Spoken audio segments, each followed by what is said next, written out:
Бишкек шаарында жайгашкан Каба уулу Кожомкул атындагы спорт сарайы ири иш-чаралар, спорттук мелдештер жана концерттер өткөрүлүүчү жай. Бирок бул имараттын салынганына 45 жыл толгонуна карабай, толук кандуу оңдоо иштери жүргүзүлгөн эмес. Учурдагы жетекчинин айтымында, көрүнүктүү иш-чаралар болоордо гана кемчиликтерди жашыруу үчүн бузулган жерлер убактылуу оңдоп түзөлөт.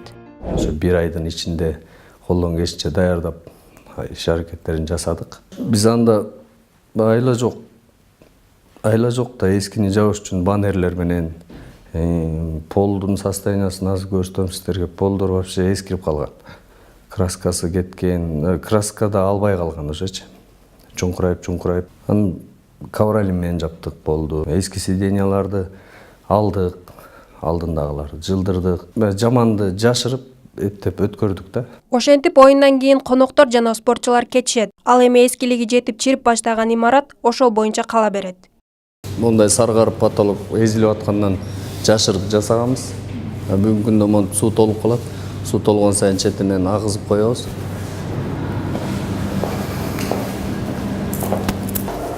Көрдүңүздөрбү суунун киргенине.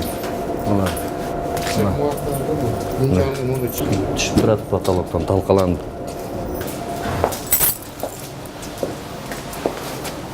Бул даты өзү эле айтып турат да. Канча жылдан бери суу кирип аткан. Мына караңыздар. Кайдыгерлик мындан ашпайт болуш керек. Жетчи жерине жетиптир да.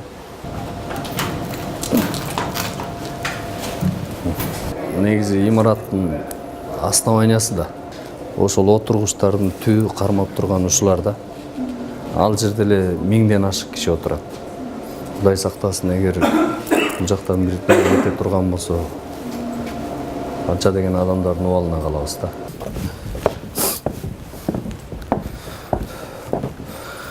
Полдордун эскилигин өзүңөр көрүп турасыңар. 44-45 жыл болгон полдор да. Муну 6-7 жыл мурун реставрация кылышкан деп айтышат да. Отургучтарды. Бүгүнкү күндөгү абалы ушундай да.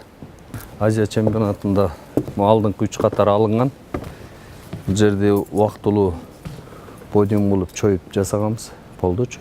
Анан мына ошондогу жаңы ковролиндер ушуларды алынган эмес, калганын жыйнап койгонбуз.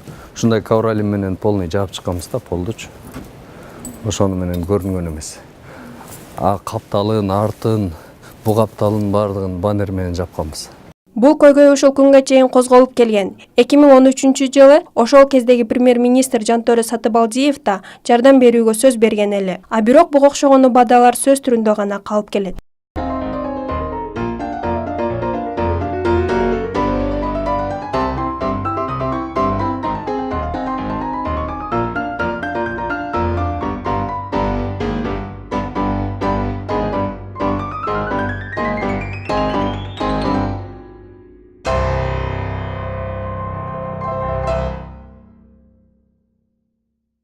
Этап или 3. Первый, наверное, легкий вот этот. Да, берите, давай, легкий, маракет, асфальт. И проект делаем на спортивный бассейн.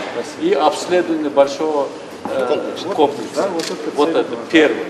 Спорт сарайы ушул күнгө чейин эмне үчүн оңдолбой келет? Бул суроо менен Жаштар иштери, дене тарбия жана спорт боюнча мамлекеттик агенттигине кайрылдык. Бул маселе жогорку кеңештерде көтөрүлгөн, өкмөттө көтөрүлгөн. Тилекке каршы бүгүнкү күндө мына каражат 1 миллиард 200 миллион, 1 миллиард 500 миллион деген каражат жоктан бүгүнкү күндө толук кандуу капиталдык ремонтко биздин да мүмкүнчүлүгүбүз жок. Өлкөбүздөгү жалгыз спорт сарайынын абалы каражат жетишпестигинен улам каралбай келүүдө. Сүйүмкан Касымбекова, Каныбек Иманалиев, Слон KG.